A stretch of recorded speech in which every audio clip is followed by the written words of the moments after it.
Hello and welcome to the Squared Circles Babble. My name is Michael Valenti. This is Ralph Valenti. And tonight we are talking about the new promotion that is possibly happening, All Elite Wrestling. Can it compete with WWE?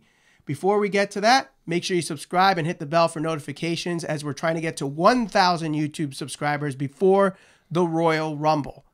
Last Friday, we heard that the All Elite Wrestling LLC has put in trademarks for All Elite Wrestling, All In Double or Nothing, Dynamite Tuesday, AEW, and a bunch of other trademarks. So the people behind All Elite Wrestling are in fact the owners of the Jacksonville Jaguars, which we talked about a little over a month ago in a previous episode of the Squared Circle Babble.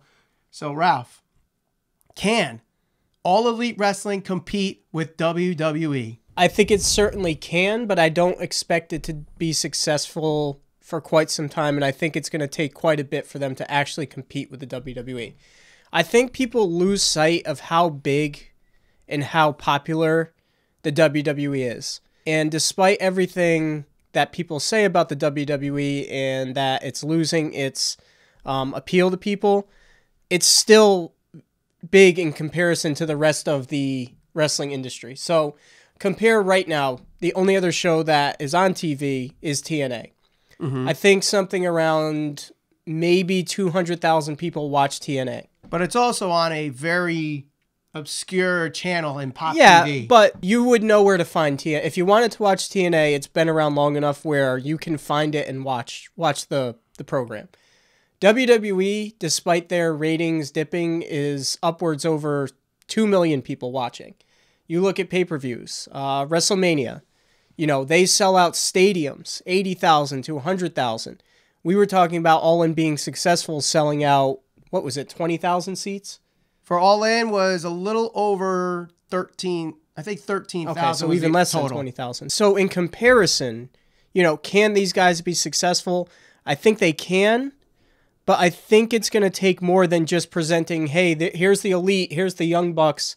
They got to wrestle somebody. They need people there that can move the needle. So there are people that are going to be free agents by 2019.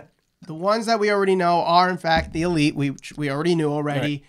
Right. Jay Lethal is rumored to be a free agent in 2019.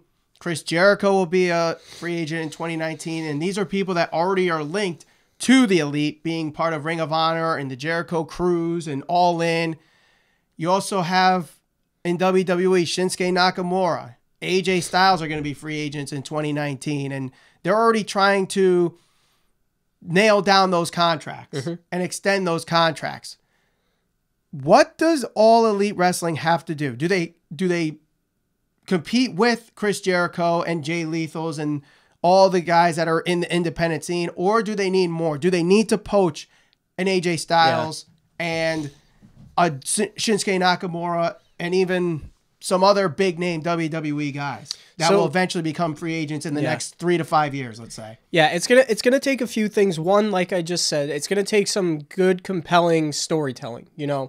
These guys are really good in the ring, but a lot of times I think it's just matches that are kind of thrown together, which is fine, but if you're going to now have a weekly running episode television show, you're going to need something that's a little more linear and concrete to extend storylines and keep people tuning in. The other thing is, you need them to wrestle somebody. The Elite themselves is the cash cow right now. Outside of WWE, that's the thing that people want to see. That's what people are buying the t-shirts for, etc. A guy like Jay Lethal, it's been the same, and this is something we talked about. It's been the same gimmick in different promotions, and it hasn't worked. That's not going to work. He's the Ring of Honor champion. So it's not going to work. He's not a guy that's going to draw eyes to a different promotion now, and all of a sudden people are going to watch this rather than watching WWE. It's just not. He's not a guy he's not a guy like Daniel Bryan. He's not going to create a yes movement.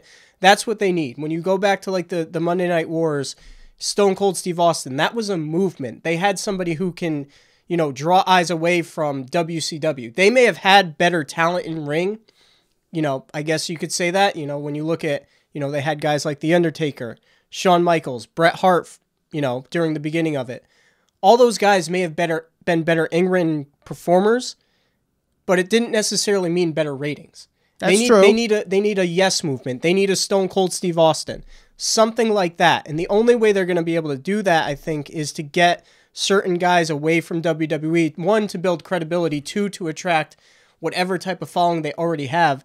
I don't think they're going to be able to do it with a Jay Lethal, with a Flip Gordon, Will Ospreay. Those guys are very good, but they're not going to attract... If they were going to be huge draws, it would already be happening. You could have the internet where you can literally go watch any match right now. But at the same time, New Japan Pro Wrestling is probably its most popular than it's ever been right now.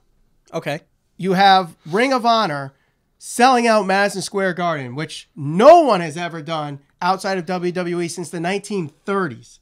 People are looking for that alternative to WWE because of how bad the product seems to be right now. Yep. All Elite Wrestling could be what WWE was in the mid-'80s by taking the best of the best during the territories. They took the Junkyard Dogs. They took the Roddy Pipers. Yeah. They took those guys, and WWE was able to take that momentum. Here we are in 2018. WCW for a while was doing the same thing. They took Hulk Hogan. They took Macho Man Randy Savage. They took back Ric Flair. Yeah. And was able to beat WWE in the ratings for 83 weeks. Yep. So to say that this can't compete with WWE, it's an alternative program that, and they don't necessarily need to sign under the All Elite Wrestling umbrella. They can have a deal with Ring of Honor. They can have a deal with New Japan because these guys have already done it. Yep. And, the stuff in Mexico and all the lucha promotions. Bring in guys like Pentagon and Rey Fenix. Do something in Impact Wrestling because they have the relationship with Don Callis. And have Kevin Kelly and Don Callis be their play-by-play guys. Yep. There's already rumors of Jim Ross. What's Jim Ross going to do? Because he's a free agent in 2019. Does he become at least an on-the-air talent or more in the back? Because let's not forget, Jim Ross was one of the minds behind the Attitude Era in the booking. So if they bring a guy like him to be involved in the backstage, it could easily work. And if they bring in Jericho, if they bring in all those guys, you're talking about something that can really, really, really be the next WCW. And I think people are really looking for that. Can they compete with WWE? I say yes. And it may take a while. But I would say it's less than 3 years. The only thing that could be an issue is where they end up in television. They need to end up at a place like Paramount Network, which was formerly Spike TV, that used to have both WWE and TNA Impact Wrestling on their programming. They would have to do something, maybe, I doubt this would ever happen, but let's say the USA Network picks them up for Tuesdays now that SmackDown's gone. I don't think Vince would like that too much. There's probably some type of contractual agreement that... I'm sure there is, but what about if they're going to Fox? You think there's any chance it winds up on some type of streaming network rather than... Because we've talked about this in the past where, cable is a dying industry. Yes, it is. More and more people are cutting the cord. They're going to, I forget what they're called, Hulu, Sling, whatever. Do you think there's any chance that now this is not on like a major network and it's on something where you can stream it? Well, there's the possibility of Fight TV. Yeah. Could be. They could create their own network similar to the WWE network or I don't think that's good. Global World Network or, our Global Wrestling Network that TNA uses. Yeah. New Japan World, something like that, I think might be the go-to. The problem is, you look at the other interfaces of the streaming networks, WWE is so much better than New Japan World and so much better than GWN that All Elite Wrestling would need to find someone to build that streaming network that could compete with WWE. But the problem is WWE Network is built by MLB Network. That's how they get their streaming. It's the people behind the MLB Network. Mm-hmm. And that's why it's so strong. I don't know who can do that for All Elite Wrestling. You do have the connection of the NFL and have the NFL Network build their streaming network. That's going to be tough, though. We'll see. I think that the hardest, and like going back to what I was saying earlier, I'm not saying they can't compete, but you mentioned that they're trying to present a product as an alternative, and yes, that's fine.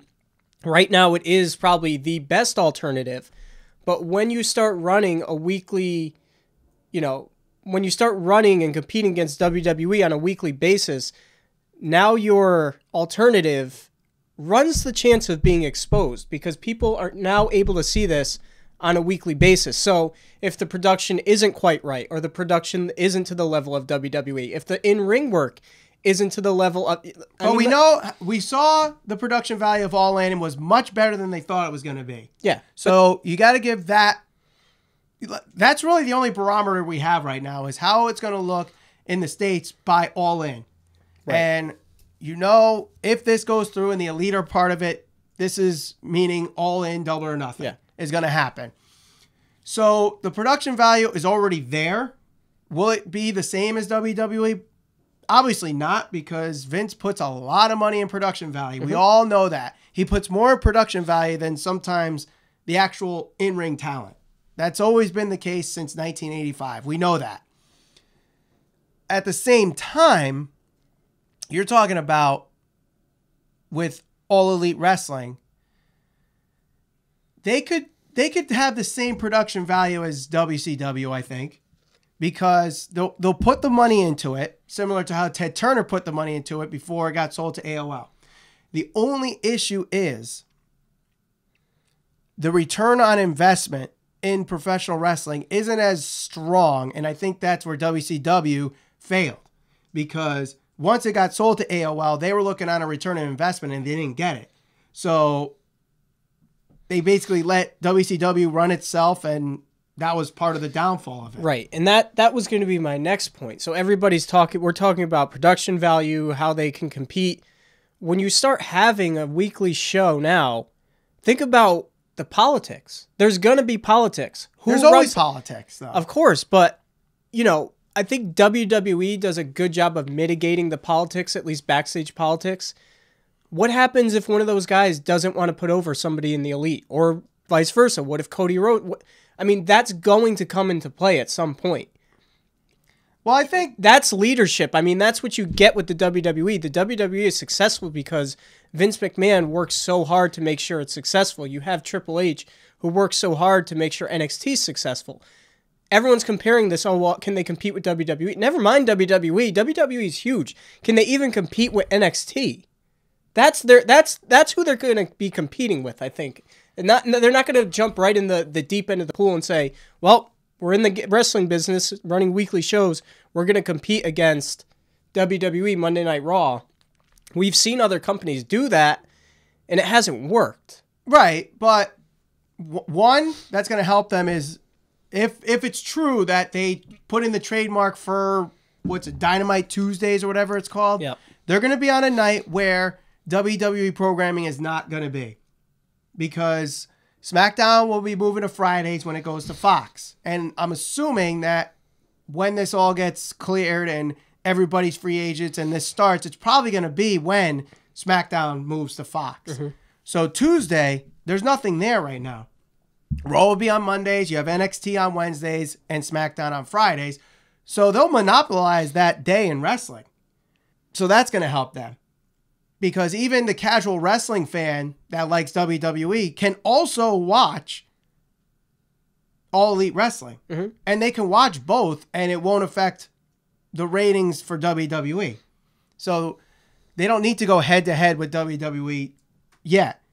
If it gets big enough where they're starting to do, okay, we're going to move to Mondays and go with WWE, they can't have what happened at TNA. The one night they tried doing it, and it was a complete train wreck where yep, Scott Hall is drunk off his ass and can't even talk, and Sean Waltman is coked up, and that was just horrible.